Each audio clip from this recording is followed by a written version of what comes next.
Now, the A7 obviously slots between the A6 and the A8 in Audi's line, but it's a very distinctive model, known for its 4 doors, coupe roofline, and huge hatchback.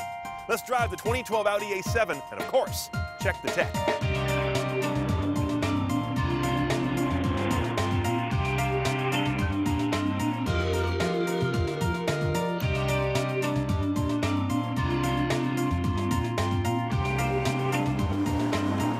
Audi's sleek A7 has been a bona fide hit since it joined the 4-door coupe battle, but that is still a battle in the larger war of car making, still a niche.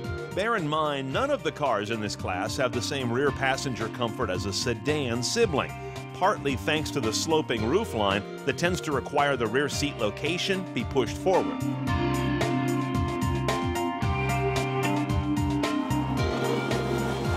Audi may have the most cohesively impressive cabin tech in the biz right now. One example is how this car can span the task of navigation across the instrument panel screen on over to the center stack screen, creating what could be the most powerful navigation control center out there. Now, BMW might argue that Audi has to do that since their main screen isn't really wide. But Audi can counter nicely with their cutting-edge use of Google Earth imagery, downloaded on the fly. I find it more useful than the 3D building renderings most of the industry is pursuing. Google is also present in this car in the form of live search, a great way to power navigation. And connectivity is via a dedicated SIM in the dash and its own cellular radio, not relying on smartphone tethering.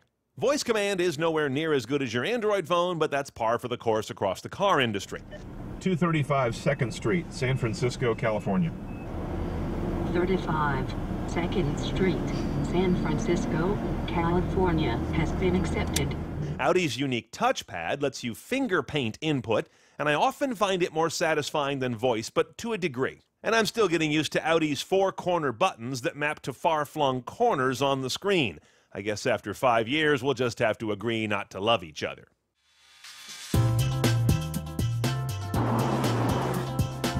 Our A7's 3-liter V6 is supercharged, so force-fed by a belt-driven pump rather than from an exhaust path flowing over an impeller, which would be a turbo. Tomato, tomato, except that the Audi's response feels faster on throttle than most of the turbo cars in its class.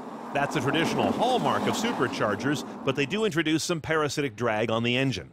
The numbers are 310 horsepower, 325 foot-pounds of torque. 0 to 60 is in 5.4 seconds for this 4,200-pound car, and the MPG isn't bad at 1828, at least that's the stated MPG. All A7s have an 8-speed automatic with paddles and standard quattro all-wheel drive. That's a big deal. Audi chooses to make that standard, while things like navigation, rear cam and sensors, and steerable front headlights are optional. One of the first things you notice about driving this supercharged engine is that it's a supercharger.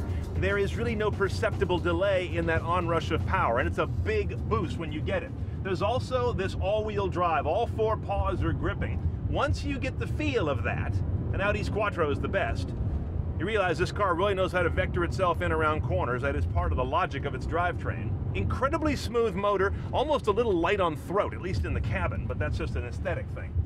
There's also a little bit of kind of drumming and thrumming of the chassis. I noticed driving the BMW 640i recently, it seemed to be more of an ingot of metal.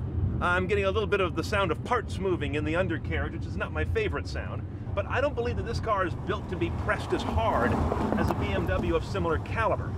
It also tends to do everyday driving a little more refinedly, I think.